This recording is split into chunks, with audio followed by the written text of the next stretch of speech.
Ayun po, mapagpalang araw po sa ating lahat mga kapatid. Ako pa rin po ang nag-iisang kapatid ninyo, Rovi Blue S. Lizatin. Welcome po ulit sa ating podcast vlog.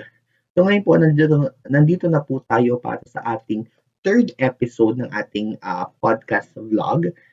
Ang ating pong episode ay pinamagatang To Serve the Lord. So pag-uusapan natin ang iba't ibang paraan kung paano tayong makakapag-serve. Okay, yun po yung ating topic.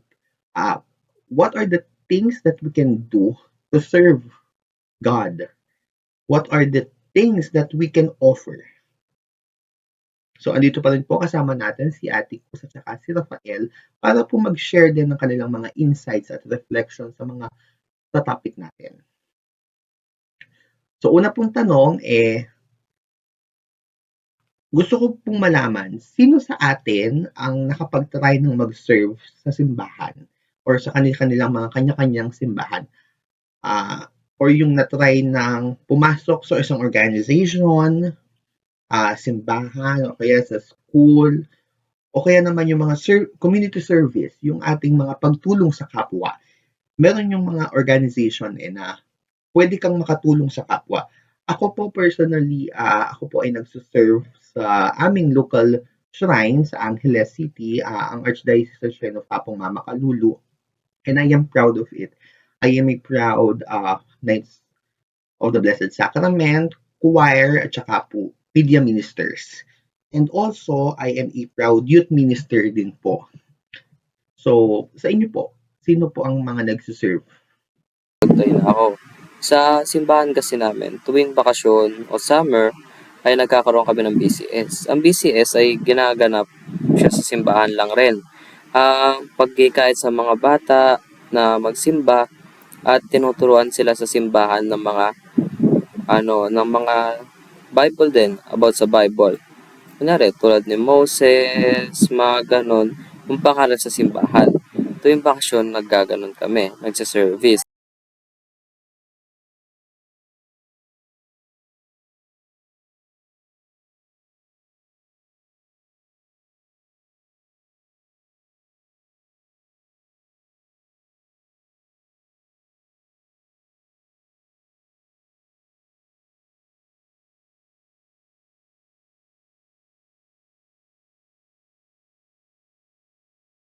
Para sa akin, kung paano serve si Lord by going to church.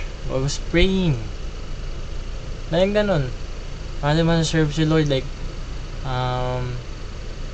laging pag-take ng the body of Christ, pagkain ng ostya. And sobrang importante na yung pag-serve natin sa Kanya. For me, sobrang importante nun kasi nga, yun nga. It's gonna help us. Tutulungan tayo ni Lord at gagabayan niya tayo. Naglilingkod ako sa Diyos sa pamamagitan ng pagbibigay ko ng oras sa Kanya at pagtulong nga rin sa mga kabataan na mapalapit sila sa Diyos. So, how important is serving the Lord? Siguro sa akin ay napaka-importante kasi siya rin ang nagbibigay ng way kung para mapaganda ang iyong patutunguhan. So, marami pong salamat. It is good to know na importante pala sa mga kabataan natin ngayon ang paglilingkod sa simbahan. Ah, Bagamat merong iilan sa atin na hindi pa rin nakakapag-serve or hindi pa na-discover kung paano ang joy ng pagsuserve, sana po ay maging eye-opener din ito dahil po personally, napakasaya po at napakagandang mag-serve sa simbahan. Bakit? Number one, kasi po, hindi lamang po kasi ang pagsuserve ay yung pupunta ka ng simbahan, gagawin mo yung iyong responsibility. Bagkus po napakasaya po noong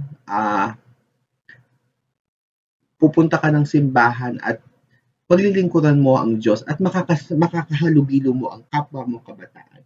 Ako po, lagi ko sinasabi yun sa aking mga pinapastol na bata na always find the joy in serving God, not just because you want to serve God, Lagi po sa nights dati ang laging tanong, bakit ka sumali ng nights?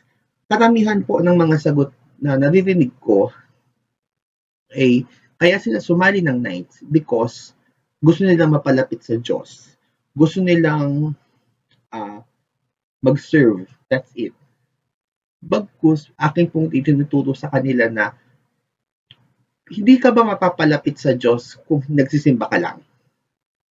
Pero bakit mo pa rin pinili na mag-serve? Bakit mo pa rin pinili na mag-serve at pumasok sa organization? Doon sila nakikita na, ay oo nga pala. Hindi lamang yung pag gusto ko lang mapalapit sa Diyos, gusto ko lang makita si Apo, gusto ko lang mag-serve kay Apo. Pero meron pang mas malaking role because our motto or our mission and vision in the youth ministry is not just to serve God and to serve our fellow men, but rather we make it a vision and a mission for us to be like Christ, for other youth to see us like Christ or to be Christ-like. Diba? Yun po ang ultimate goal dyan. Ngayon po, kung hindi man nakakapag-serve yung iba, so how do you plan or other plan kung paano tayo makakapaglingkod sa Diyos? Meron pong iba't ibang mga klase ng paglilingkod. Hindi lamang po yung magsuserve ka sa simbahan. Ano yung plano mo? Ano yung plano ninyo? So, sa akin naman, ay naranasan ko na rin naman na to.